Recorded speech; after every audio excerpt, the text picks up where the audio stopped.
আজকে আমি খুব প্রিপেয়ার হয়ে এসেছি, ঠিক আছে। আর সাথে টাইম ছিল, প্রথমত অনেক আগে রান্না হয়ে গেছে, কিন্তু আসতে লেট হয়েছে কারণ ল্যাদ খাচ্ছিলাম, মানে বৃষ্টির জন্য। হিট আইটেম, আচ্ছা, হাঁসের মাংস। দেখো, মুরগির যেমন লেগ রাখি, আমরা কিন্তু হাঁসেও লেগ পিস রেখেছি। দেখেছো কখনো তোমরা? একদম। ঠিক আছে, তুমি আজকে থ্যাঙ্কটা দাও আমাকে, তাহলে তোমাকে থ্যাংক ইউ বলবো। সঙ্গে রয়েছে সেই বিখ্যাত ফেমাস ছিটা রুটি। ছিটা রুটি, তাই তো? আচ্ছা, ওটার দাম কত থাকছে? ওটা এখন 10 টাকা হলো বাবা। ওই দেখুন, দেখো যে ভাইরাল হয়ে যাওয়ার পরে দাম বাড়িয়ে দিয়েছে। না, আরে এমনিও করতাম। আরে সত্যি আমরা ভাইরাল হয়েছি কিনা আমরা নিজেও জানি না, কারণ কি ভাইরাল হলে তো দেখো মানে কাস্টমার প্রচুর হবে, ঠিক আছে। আচ্ছা, কোথায় ভাইরাল? তো তোমাদের ভিডিও হয়েছে, আমরা কিছু ভাইরাল হইনি, ঠিক আছে। আচ্ছা, তাই তাহলে আমরা ভাইরাল হতে চাই না, ঠিক আছে।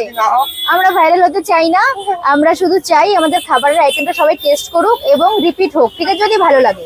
আচ্ছা আচ্ছা আচ্ছা, ওটা এখন 10 টাকা হয়েছে, তাই তো? আর ওটা কি চালের গুঁড়া দিয়ে তৈরি করা হচ্ছে, তাই তো? হ্যাঁ, ওটা চালের গুঁড়ো দিয়ে তৈরি আর হচ্ছে। এমনি যে আটার রুটি থাকছে, ওটার প্রাইস কত? ওটা 5 টাকা করে।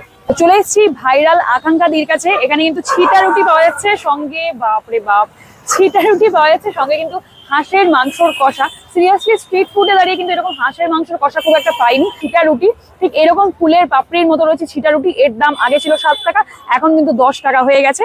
তো সেটা জানি না ভাইরাল হওয়ার জন্য না অন্য কিছু। তো তোমরা কে কে এখানকার খাবার দাবার ট্রাই করেছো অবশ্যই জানিও।